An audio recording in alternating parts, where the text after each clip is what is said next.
kok ya isin nang kono iki ngopo to? Sing dinteni apa? Wis kowe iki kono ndang mulih kono. Asem ora. Tak kira nek isih nganggo gara-gara kiwas jingik nang kene bul. Wis ora kanggo. Sura sang nganggo gareng kae, nganggo gareng kowe wis cukup. Lah iya. Lah ya mau ki ngabari to ya, Truk. Iki ki isih kanggo apa ora tiwas sudah tudut. Bel bareng mlebu patet songo terus Ndara Werkudara rawuh. Nek sire ya arep nganggo gara-garane Ndara Werkudara rawuh ki mengko nek Ndara Werkudara ki piyane kau. Nek awak dhewe gojek, awak dhewe seneng-seneng. Wah, para kawan Duranti utek. Bendarane Sungkawa malah tetembangan jleng mudhar kabeh. Ming nuruti kowe. Ya wis ora apa-apa. Ajare Ndara Werkudara arep kagungan hajat. Ning embu mula bapak iki nanjike sing arep dirapekke iki Ndara Antarja, Ndara Gatotkaca apa Ndara Antasena.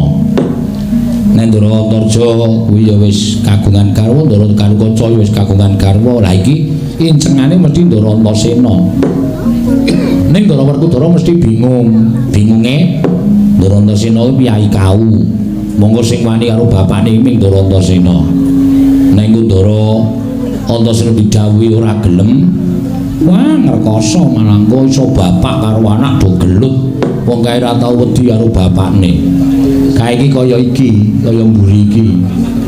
Ora tau percaya karo bapakne kaya mburi iki. Monggo kabeh iki do karo bapak iki do kowe kiai, Bapa Semar kowe pini sepuh. Nek Bagong ora tau kowe ngerti apa Bagong nyeluk Bapak Semar rak ming marmir. Kaya ora kuwalat ngono lho, pamboyo ngetokke kekuatanmu men Bagong iku kuwalat. Kuwi wis ora iso disebdake. Kuwi dudu menungso ning reca kepanjingan nyawa. Ngomong apa mir kowe? Senduluran. Bilang apa kowe? Wis iki Bagong ora usah diurus, tak urus. Ngapa wong aku dinekke reca kepanjingan nyawa? Kan aku ya selalu mesti sosok tata krama karo kowe. Ha ta? Kapan kowe tata krama karo aku? Dek kapan akeh tangga teparo kowe teka-teka dilajik mir di segora. Apa kaya ngono kuwi sopan? Hah? Mbok yo ngurmati bapakne sithik. Aku ki wong tuamu, aku ki bapakmu. Kok tanpa nganggo tata krama ora usah ngomong mir di sego apa ora mlebu ning mburi panganan kabeh nganti jeblok ketemu aku ki ora tau gresula. Kok nesu tenan saiki. Dinengke kok arep nyelangkrak sak dhuwuring tenggak. Aku ki nek pancen ora tak anggap wong tuamu ora apa-apa, ning kowe ora usah kurang ajar karo aku. Semar ya kena, Badranaya ya kena. Sarong Sari ya kena, tok celuk apa wae kena. Ning aja mir. Tok anggap aku sing nggo ngirengke sepatu kok. Apa kowe iki? Rasa semaur. Wis nengke wae ku ndak malah geger Ndara Werkudara. Lejar penggalihe bapak ditendang, aku ditendang, kowe ditendang, garing ditendang malah ngrekoso. Kok akhire tok bali isih marmir celana, ora tak anggap anakku. Ora anggap anakku ya ora apa-apa, Gong. Aja to, Gong, iki rasa semaur. Aku sengit le. Karo Semar ya ora seneng. Ora seneng kok melu. Atok jak. Sing ngejak sapa? Aku ora tau ngejak karo kowe. Aku nek lunga mesti nolo Gareng Petruk, ayo derekno aku. Ha iki nang kene ora adelmu nang kene iki. Anak telu sing disebut jenenge kok ming loro. Hah? Tegese kowe wis ora nganak-anake aku. Kowe nguwalonke aku, Mir. Ayo. Semar. Semar.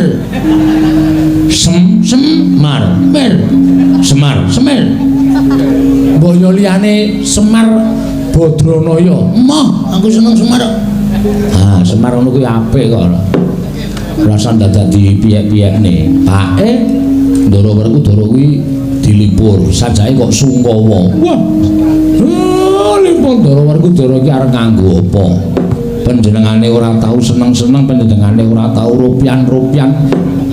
Mengko nek malah kleru. Bagong kuwi sing biasane sok wani karo Ndara-ndara. Kene. Oh, kaya ngono kok. Pamomong. Kaya ngono kok. Apa sih? Sing tukang ngayomi. Lek mung ngayomi nek ditakon. Nek ana kanan kaya ngene iki sapa sing tanggung jawab? Meng aku ta? Mundur. Mundur. Bapak iki digetak Bagong ya wedi. Mangsane ora. Arep apa, Gong? Menengo rasa cerewet. Ki bagi aku ki lho kok. Malang kerik barang. Menengo to. Dus, Gus. Wah, dididak ndasmu modar kowe ora. Gus. Kula tak takon, saniki kula tak takon. Sakabehing masalah, sakabehing perkara niku nuwun sewu, apa ming rampung dienggo meneng? Heeh. Dienggo Sungkawa, dienggo sedih. Apa? Kapokmu kapan kowe? Iki apa sing marahi? Watuk kok sing marahi aku. Mangkel aku. Apa mung cukup dienggo Sungkawa, apa mung cukup dienggo sedih kula tak takon. Kabeh iki ora cukup dienggo Sungkawa, kabeh ora cukup dienggo sedih. Panjenengan ajeng ngrabekke Atmaja panjenengan. Iki menika setunggaling antaraning tiga. Ndara Wangsareja, Antarja, Ndara Gatotkaca karo Ndara Antasena. Sampeyan wis dadi wong tuwa tenan. Tegese putra loro wis rabi, kari siji dirabekke wis mentas. Terus saiki aku tak takon karo sampeyan, sedih niku sing disedhi apa? Hah? Arepe wo? Apa piye? Ora diragat. Ya ngono, ha? Sampeyan iku satriya lho. Nek carane mung meneng bae ngene iki nyepelekke karo Panakawan. Umure tuwa Panakawan tinimbale sampeyan. Panakawan wis do tekan kene, Semar wis mblegek-gegek sadulita lit. Kok sampeyan isih meneng mawon, Gareng disepelekke, Petro disepelekke. Ape meneh ngono kuwi?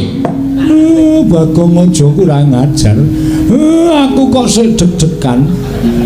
Ngono ndaramu nesu piye? Rasa cerewet men kowe. Hah? Ape ngono kuwi? Ya wis, nek rumangsamu apik, menengo terus. Menengo terus. Rasa omongan. Rasa nganggep iki wong. Dianggep bae iki patung. Sing ora iso dijak guneman. Ngopo yang Satriya Digdaya Sekti Mandrakuna Jayeng Palugon komeng perkara ngrabekke anake kok susah, sedih. Ora jumbo karo kahanan. Ngerti ora rene aku nek carane kaya ngene. Mbok dolan nang pasar malah entuk kanca pirang-pirang rene dibot-boti kok dinengke wae sapenake dhewe. Ora ana wong dikepruk ndase. Deloken wae nek ora percaya. Aku malah teratapan yo kowe ngono kuwi. Rasa gila. Gunane apa dhewe wedi nek dinengke ngene iki? Ora ngajeni karo pakaryane wong cilik, ora ngajeni karo pakaryane batur, ora ngajeni karo pakaryane apa jenenge Panakawan. Anggepe ora. Gedene semono dimong kok saiki bareng wis gedhe kok nyepelekke wong tuwa. Ngopo?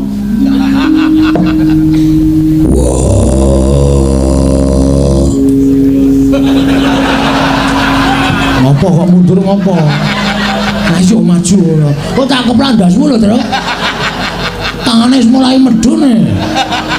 Mulai madhis ngono modar tenan aku. Ha ngono, omong. Lha Gong wis eling lho, Gong. Wis gelem lejar penggali wis ngono. Men, sasisanke bae.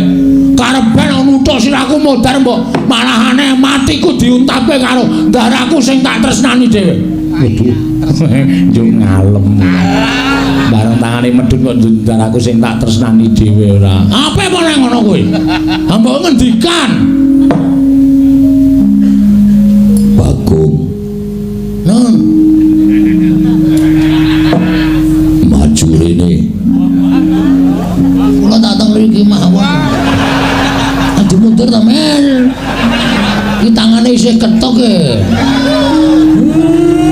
susah iki namung cangkeme tok. Ora sembodo maju rene. Prodo nyaket. Apa? Prodo nyaket. Nggih. Tonyo. Ora. Terane. Ora. Yakin? Yo. Nganggere nonyo sumpah sih. Kau ora sumpah. Sumpah aku ora bakal miloro karo kowe.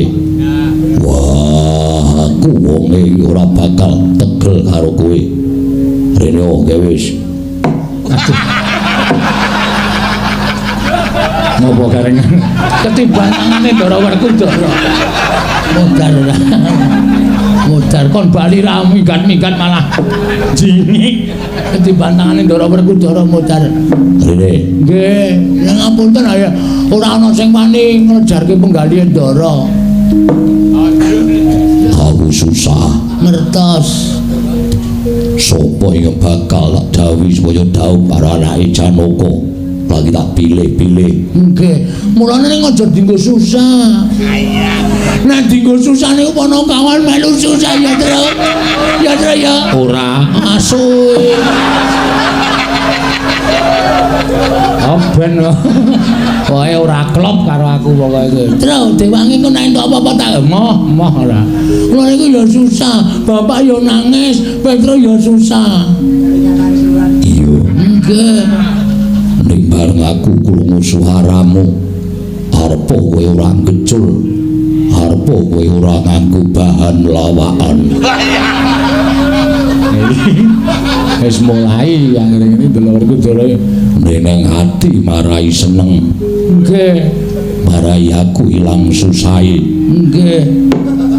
Aku iki ana dhuwit 500 tampanono.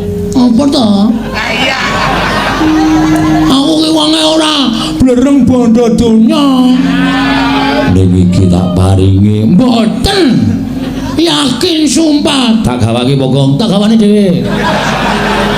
Lah kowe moh ngono apa iki mengko acting e. Tambani ora. Kula niku mboten wonten niku carane Ndara.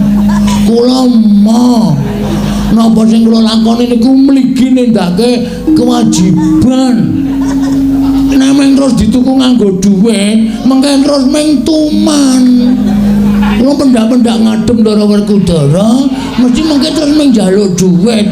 Elek kula teng mriku niku, mula kula nek diparingi mesti ora tau gelem. Ampun ampun kaya ngenti. Yo aduh. Napa Gong? Diblerek kanggo kuku Pancanaka. Tambani ora. Tambani ora. Nek ora ya wis. Ora dadi ngopo. Sik to. Sampeyan iki ya tegel ora ngekeke tenan. Wah.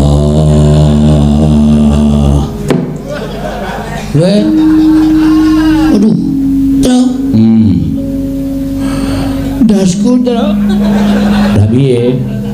Tukono konterpin. Oh iya. Sing dingin ya terus larang kae Gong. Terus aku tau ora masalah. Oh iya semua jan malah Ndara iki ngeplak Bagong barang enggak tak golek konterpinnya wis kecekelnya.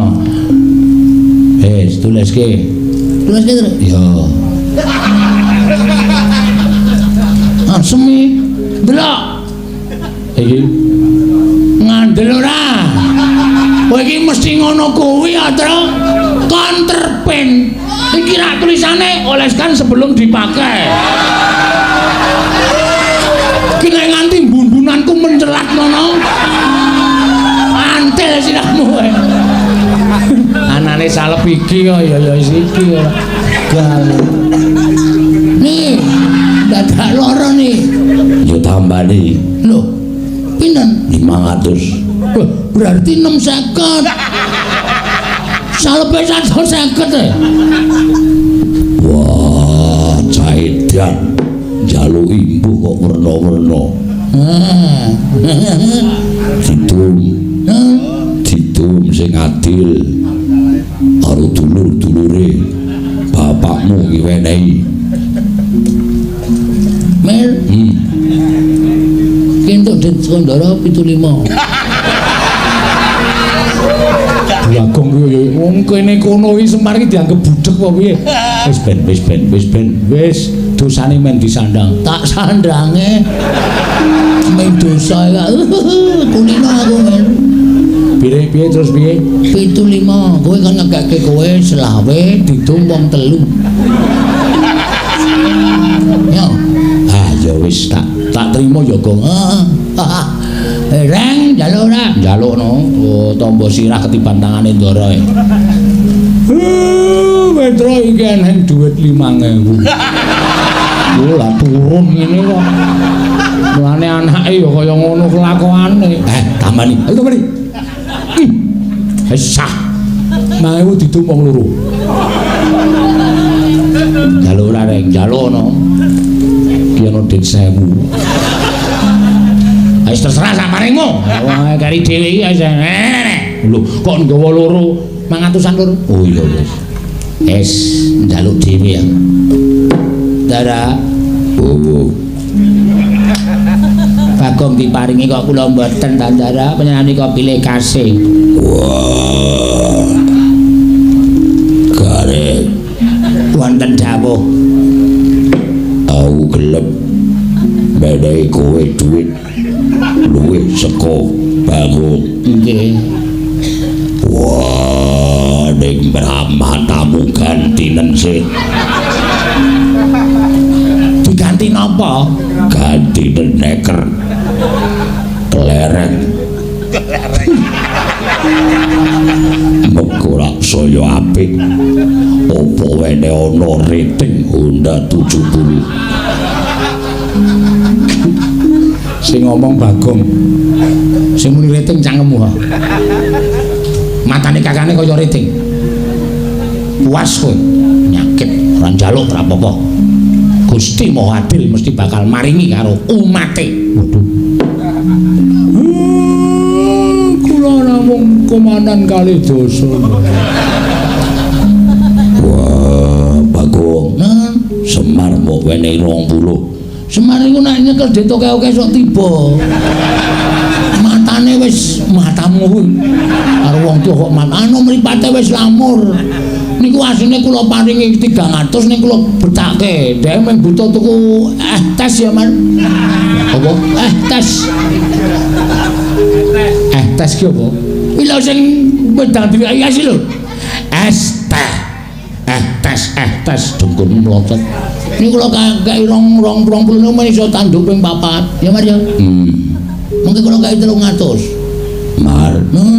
Mengko nek Bagong karo wadulo karo aku. Tak cangare cangkeme. Yang margawanen dhewe 300. Wis. Rasido Bati. Syukur iki jenenge Bati oke-oke iki ora apik, Bati ya sithik wae. Semar, kula aku kudu piye? Nek kula tak takon karo sampean. Yo. Sing gumana musik teng menggali sampean sinten sing kira-kira cocok? Wah, kowe ngerti dhewe. Sing durung rabi anakku ming Antasena. Monggo Antasena bocahe bambung kaya ngono. Yen nganti ora gelem takon rabi. Sampeyan niku wong tuwa kok. Dawuh karo anak-anake ya kudu manut. Nek anake ora manut, lah kudune anake sing dielingke. Ngoten mawon, Ndara. Kudu anut karo lajur sing pun wonten. Ampun ngantos sampeyan kok ming mikir perkara anak dikon rabi kok nganti sedih kaya ngoten niku mboten prayogi, Ndara, mboten prayogi. Napa? Kok katon wigati? Kowe tak critani. Aku tau tate kencan semayan karo Janaka. Kowe ngerti anake pamanmu Madukara. Ya kuwi anakku Janakawati. Kersane Bapak. Kencan semayanku karo pamanmu Madukara sesuk upama bocah wis padha dewasa. Bakal sesambungan ngraketake paseduluran, ngraketake daging sing renggang, nuntumke balung sing pisah. Janakawati bakal tak pek mantu. Terus monggo iki mau aku bingung sapa ingkang bakal dadi manten lanang. Wah, wah bareng bapakmu sawetara nglakoni tapa meneng nentremke kelawan ati Antasena ora ana liya sing tak pilih dadi manten lanang daup karo Jenakawati ya mengko inggir cah bagus turutana karepe wong tuwa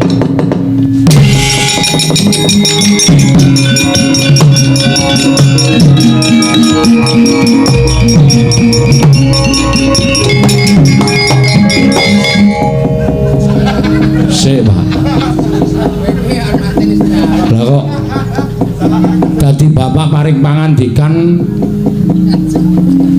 sing dadi manten lanang aku yo Pak apa bojo aku ngandel ora wah kowe mesti wani duwa karepe wong tuwa ora jeneng duwa ning aku ki durung seneng omah-omah kowe wis gerang wis ngerti aku wis gerang ki aku wis ngerti aku wis dewasa ning nuwun sewu aku ora durung gelem nambut siraning akrama tegese aku durung gelem omah-omah kakangmu sakarone wis do omah-omah mingkari kowe yen kowe gelem omah-omah tegese kowe ngentrengke gaweane wong tuwa kowe aja wangkel kowe aja ngengkel manut mawon to Den manut mawon Ndara manut mawon to Den aku ya ora ngono kuwi asasi kok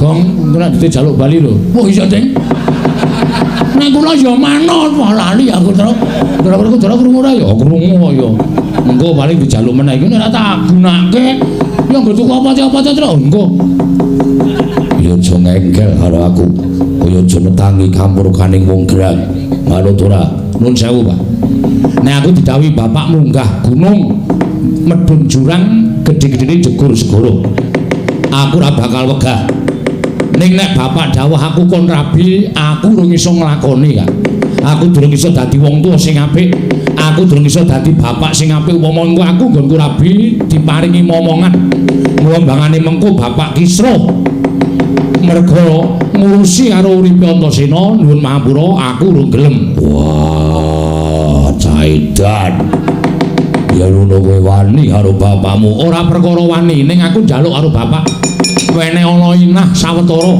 wektu sawetara tak nggone mikir mengko nek kira-kira aku cocok karo adikku Jenakawati ya tak lakonane nek ora ya nuwun sewu lho Pak ora jeneng aku wani karo sampeyan nek ora ya nuwun sewu aja gero penggalih bapak aku ora iso nglakoni wah edan